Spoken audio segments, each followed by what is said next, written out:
suffering disproves God? Where do you disagree? If you don't mind, could I get like further understanding of like what you mean when you say suffering disproves God? Sure. Do you believe in the God of the Bible? Yes, I do. Does that God allow suffering? Yes, he allows suffering. Is there a reason for the suffering?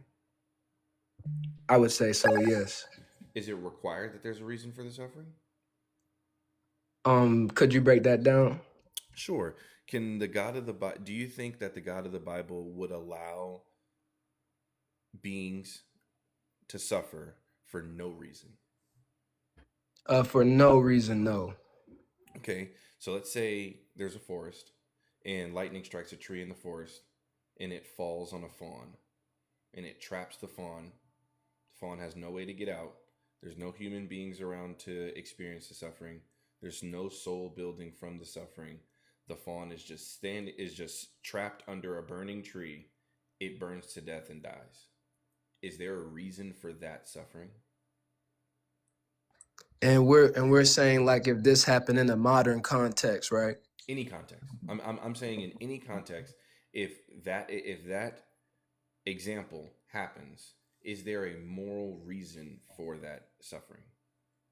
Well, okay, I'll put it this way, and this is just my perspective in relation to your example. So in a world where there is no God, in a world where all these things happen by chance or they just came to be, then I would say no, there was no reason for that. It No, just no, we're wasn't. we're only talking. So the question assumes that there is a God, right? Like, so if I'm going to say that suffering disproves the God of the Bible, I'm already assuming that there is a God, right? We're having the conversation from an internal Oh well, yeah. position. Then yeah. If that in the sense of there is a God, then I would say yeah, Well, yeah. what would be the reason for that example?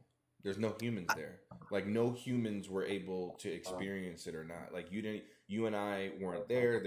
There's no moral lesson or story that can be taught. What would be the reason for allowing a juvenile animal to be trapped under a tree and burn to death and die? Well, that's what, and this question is if I'm gonna be honest, in the sense of in the perspective that I have, this question isn't that well formed because okay, let's say there's no humans there, right? If from my perspective, the God, most high, he does everything. So he was the one that allowed that lightning to strike, to let the tree fall, Oh, et cetera, to wait. burn So you think so? It's not the case that God allows suffering. God caused the suffering in this case. well, the two. So, for example, he allows things like Job. He allowed what happened to Job to happen, though at Right, the but end of the Job isn't day, human. Hold on.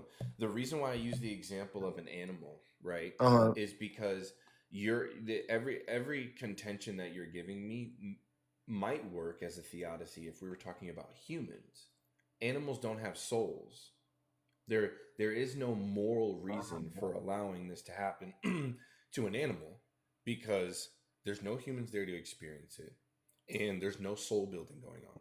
So my question is, why would a being like the God in the Bible that's yeah. supposedly all good, all powerful, and knows everything, why would a being like that allow this kind of suffering for no moral benefit? And it seems like the answer that we keep coming back to has something to do with humans. We're talking about Job.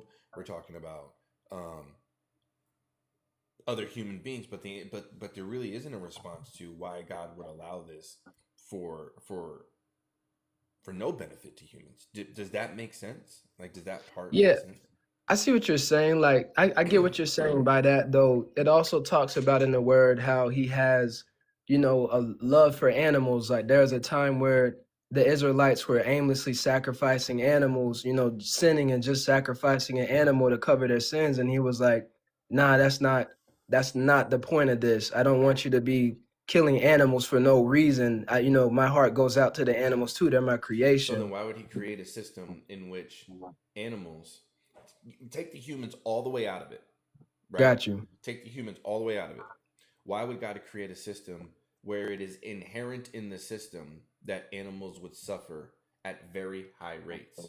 Why would a God that's all good, all knowing, and all powerful, he always does the right thing, he knows everything, and he can do anything? Why would he create a system like that in which animals suffer for no moral benefit. I'm okay. And what is the system? Can you say what the system is? Nature is filled with predation. Nature is filled with all kind of suffering. I mean, the example that I just gave you is is a stark example, but you can look at nature as